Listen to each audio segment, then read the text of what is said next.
Hi guys, welcome. We're going to be talking about the urine dipstick, and the urine dipstick has basically 10 components in it. So on a urine dipstick strip, these components are listed in this order from number 1 to number 10, and number 10 is on the bottom and number 1 is at the top.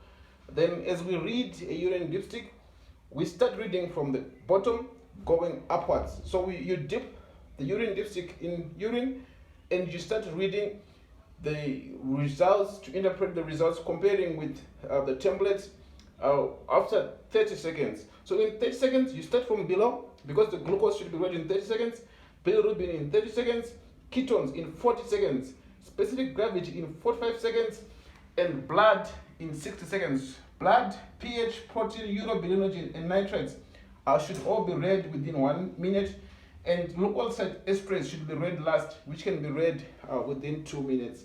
So I'm going to start from below going upwards. So I'll start talking about the glucose.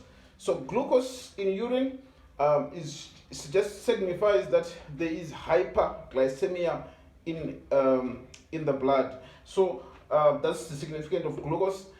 Then bilirubin in urine. So if bilirubin is seen, we know that it symbolizes that there is conjugated hyperbilirubinemia in the blood. So this could be from obstructive jaundice, okay, or it could be from primary liver disease like hepatitis or other things like galactosemia and other conditions that affect the liver directly. They will cause a high level of bilirubin, and this conjugated bilirubin, which is water soluble, is the one that can be excreted in urine. So if there is bilirubin in urine, we're talking about conjugated bilirubin, okay, and we know that this is high with those conditions: obstructive jaundice or hepatic disease.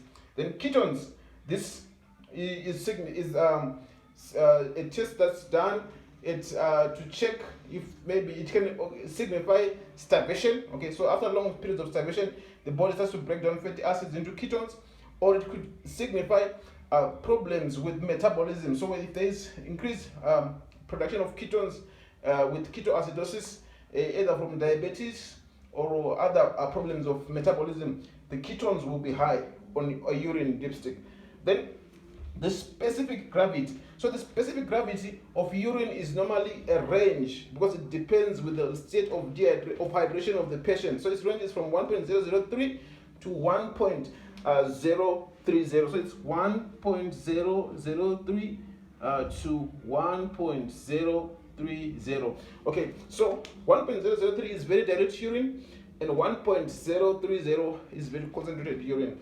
And the specific gravity is compared to the specific gravity of water, which is 1.000. Okay, so if the specific gravity is high, okay, it means the patient may be dehydrated or is concentrating urine high. If it is 1.003 is dilute, it may mean that the patient is not concentrating their urine well, or they are overhydrated, or they are on drugs that cause them to lose fluid.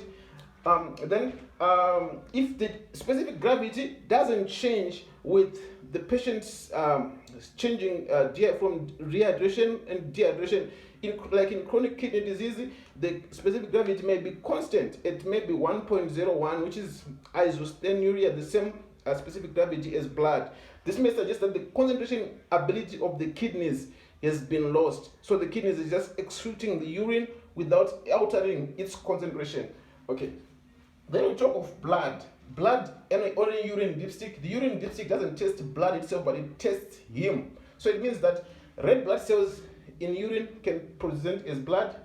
Then it also means that hemoglobinuria can also test as blood, and myoglobinuria can also test positive as blood. So this means that if there is hemolysis and the urine is Coca-Cola colored, if you do a urine dipstick, you can pick blood. Okay, but that doesn't mean there's red blood cells. But even frank hematuria, where there's red blood cells, is also picked as blood. Okay, so rhabdomyolysis also can pick up as blood. Then the pH of urine. Okay, so the normal pH of urine is from 4.5 to 8. Okay, so pH is normally 4.5 to 8. Okay, so 4.5 is the acidic and 8 is alkaline. And we know that there are conditions where if the kidney is failing to acidify urine, the urine can be alkaline. And if the kidney is failing to alkalinize the urine, it can be a bit acidic. So in renal tubular acidosis, we usually want to see the pH of the urine, because if the pH of the urine is high with acidosis, it means that the kidneys they are actually retaining hydrogen, because if the urine pH is high, it means there's less hydrogen in the urine. But we know that with acidosis, it means there is high hydrogen concentration in the blood. So what it means is that the kidneys are reabsorbing the sodium, the hydrogen that's being lost in urine, that's being excreted, filtered into the urine. And this occurs in the distal convoluted tubules, where the hydrogen will be reabsorbed. So this is a distal renal tubular acidosis. So if you see acidosis with acidosis, okay, with a pH that's greater than 5.5, this points to distal renal tubular acidosis. Then if the pH of urine is low, okay, so we know that the bicarbonate is reabsorbed in the proximal tubule. So it means the pH of urine is low, it means there's more bicarbonate in urine. And this is usually with proximal renal tubular acidosis, where there is acidosis, okay, but the pH is less than 5. So this shows us that the problem is the kidneys are failing to reabsorb bicarbonate. Okay, so the urine pH is very important in distinguishing distal from proximal renal tubular acidosis. Then we also know that with infections, infections can also cause high pH of urine.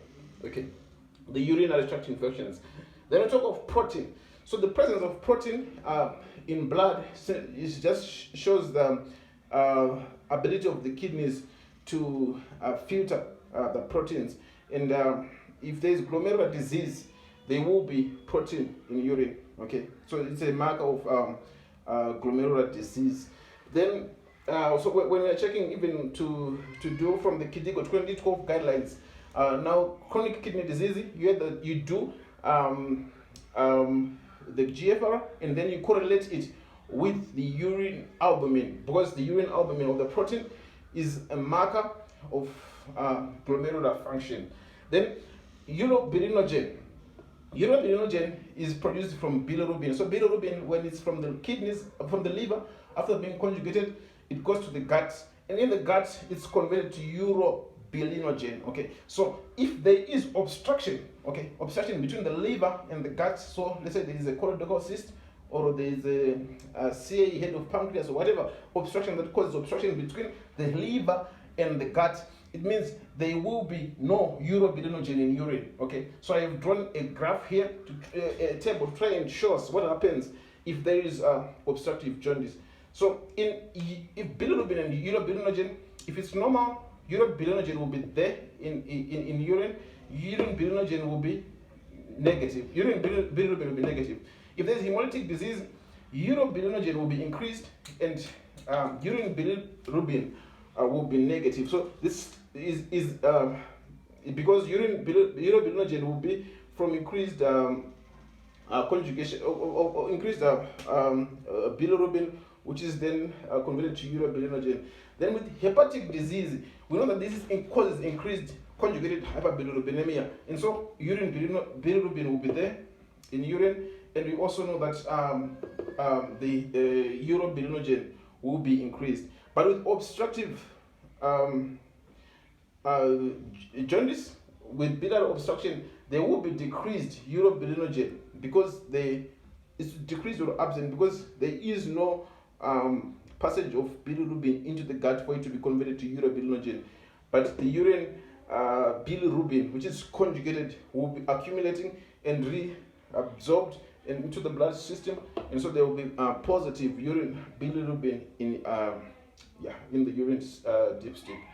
The nitrites are caused by E. coli, Klebsiella, or Proteus, which actually converts nitrate into nitrite. So it's a very specific test. The moment you see nitrate positive in urine, it means there is a urinary tract infection. Okay, if it's negative, it may not, it does, it's not a sensitive test, so it could be negative because the bladder, the urine is not staying much in the bladder, so there's no time for nitrate to be converted to nitrites. Or it could be negative because the organism doesn't convert nitrate to nitrites. So organisms like Enterococcus do not convert nitrates to nitrites. So if a negative nitrate test, it does not exclude a UTI, but a positive nitrate test is very specific for a urinary tract infection. Then we talk of a leukocyte esterase. This is an enzyme that's secreted by white blood cells after they have been released. Okay, when they break down, they produce leukocyte esterase. And so leukocyte esterase is a marker of inflammation. Okay, so it can be high after catheterization. It can be high after a urinary tract infection. It can be high with other causes of inflammation, not just urinary tract infection. So we also check for that. So when you see that leukocyte esterase is high, it means there is some underlying inflammation. So we correlate leukocyte esterase with nitrites in blood and other things if you want to check for infection. And we also do the other tests. Remember, a urine dipstick is just one of the 3 steps or 3 tests within a urinalysis. So urinalysis has got 3 steps. There is the visual inspection, there is the urine dipstick.